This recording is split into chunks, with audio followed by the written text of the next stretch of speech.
আপনারা পরোটা তো অনেক রকমের খেয়েছেন, এভাবে একবার বানিয়ে খেয়ে দেখুন, অসাধারণ টেস্টি লাগবে।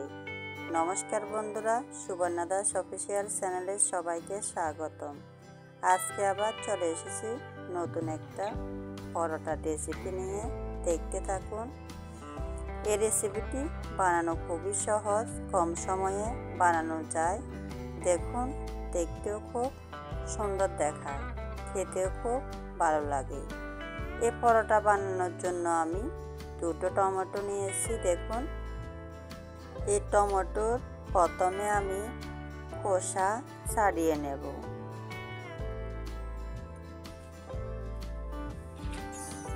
এই টমেটো রেসিপিটা বানানোর জন্য আপনারা আরও টমেটো নিতে পারেন। আমি মাত্র দুটো টমেটো নিয়েছি। এই দুটো টমেটো দিয়ে আমি এই পরোটা রেসিপিটি বানাবো।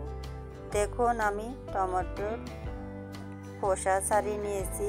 এবার চামচের সাহায্যে এটা আমি মিক্স করে নিচ্ছি। দেখুন,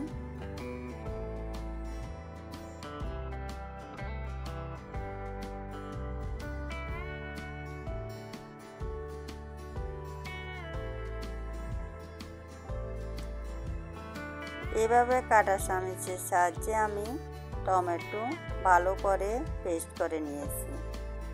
এবার এই টমেটোর মধ্যে দিয়ে দিলাম আমি স্বাদ মতো লবণ আর 1 চামচ পরিমাণে চিনি, আর দিয়ে দিলাম 1 চামচ পরিমাণে সাদা তেল। এই উপকরণগুলো দিয়ে টমেটো ভালো করে মিশিয়ে নিতে হবে। দেখুন, আমি মিশিয়ে নিয়েছি। এবার এখানে একটা ডো তৈরি করব আমি আটা দিয়ে, তাই আমি 1 কাপ পরিমাণে আটা নিয়েছি। আমি আটা একসাথে দিব না, অল্প অল্প করে এই টমেটোর মিশ্রণের সাথে দিয়ে একটা ডো তৈরি করে নেব। দেখুন, এভাবে আপনারাও বানাবেন।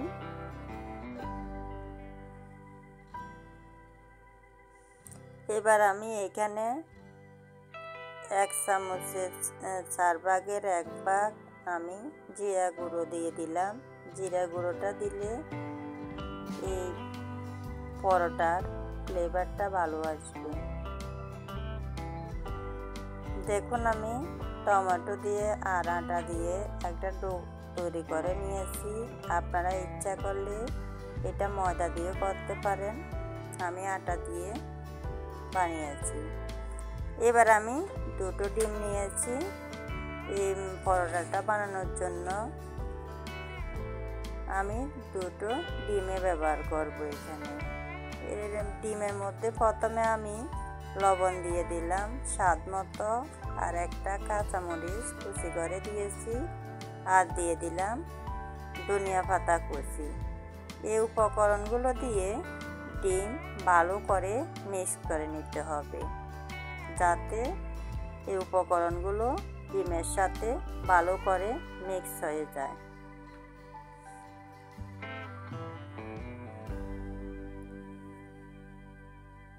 দেখুন, ভালো করে আমি ডিম মিক্স করে নিয়েছি। এবার আমি পরোটা বানিয়ে নেব। দেখুন, রুটির মতো আমি একটা গোলা করে নিয়েছি।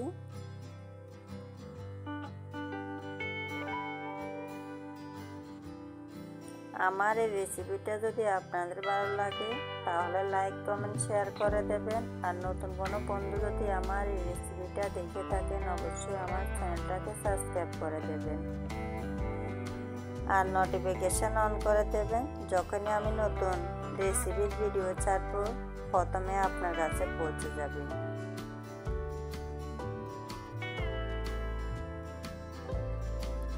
দেখুন, আমি রুটির মতো বানিয়ে নিয়েছি।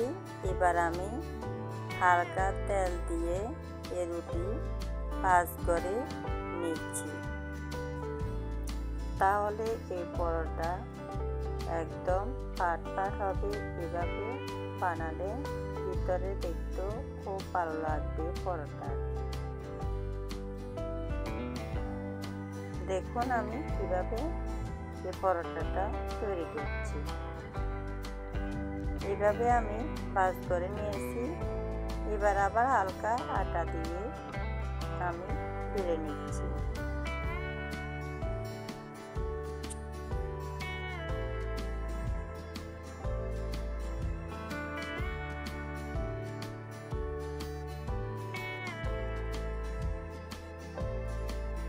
দেখুন আমি পরোটা বেলে নিয়েছি। একইভাবে আমি আরও একটি পরোটা বানিয়ে আপনাদেরকে দেখাচ্ছি। এই পরোটাটি বানানো খুবই সহজ, খেতেও খুবই দুর্দান্ত লাগে। আপনারাও বাসায় ট্রাই করবেন, দেখবেন খুবই ভালো লাগবে। দেখুন একইভাবে আমি এই পরোটাও বানিয়ে নিচ্ছি।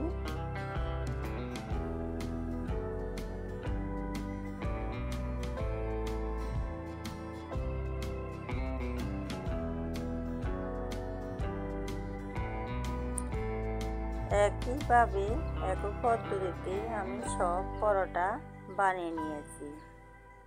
এবার আমি চুলোতে একটা ফ্রাইপ্যান বসিয়ে দিলাম। ফ্রাইপ্যান ভালো করে গরম করে নিয়েছি।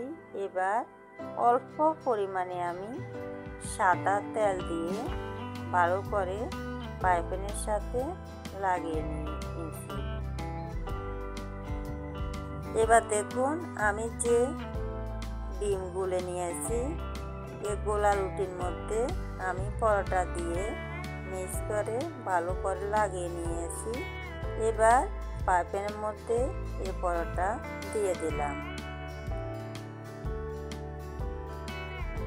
ডিম লাগানোর সময় পরোটার মধ্যে কম হয়েছে, তাই উপর দিয়ে আবারও আমি দিয়ে দিচ্ছি।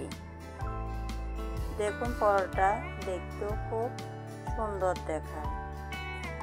দেখুন পরোটার অপর পাশ উল্টে দেওয়ার পর এই পাশেও আমি চামচ দিয়ে আরও অল্প অল্প করে ডিম আমি দিয়ে দিচ্ছি। এই পরোটা ডিমটা দিলে খেতে খুবই ভালো লাগে। আপনারা এই পরোটা রেসিপিটি বানাবেন, একদম কম সময় লাগে। রোজ রোজ একই রকম পরোটা না খাইয়ে এভাবে বানিয়ে একবার খেয়ে দেখুন, খুবই দুর্দান্ত লাগবে। দেখুন একদম সুন্দর করে ফুলে যাচ্ছে।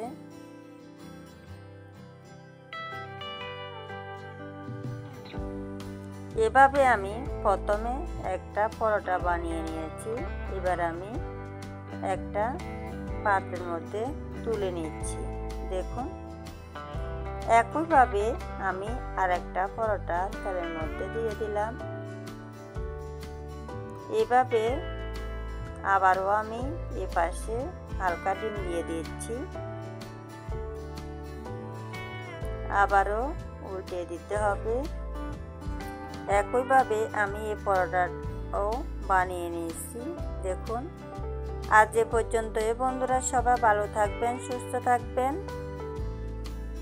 আর আমার এই পরোটা রেসিপিটি কেমন হয়েছে অবশ্যই একটা কমেন্ট করে জানাবেন। আপনারা এইভাবে বাসায় ট্রাই করবেন, দেখবেন খুবই ভালো লাগবে। দেখুন আমি সবগুলো পরোটা বানিয়ে নিয়েছি, দেখতে খুবই সুন্দর দেখাচ্ছে।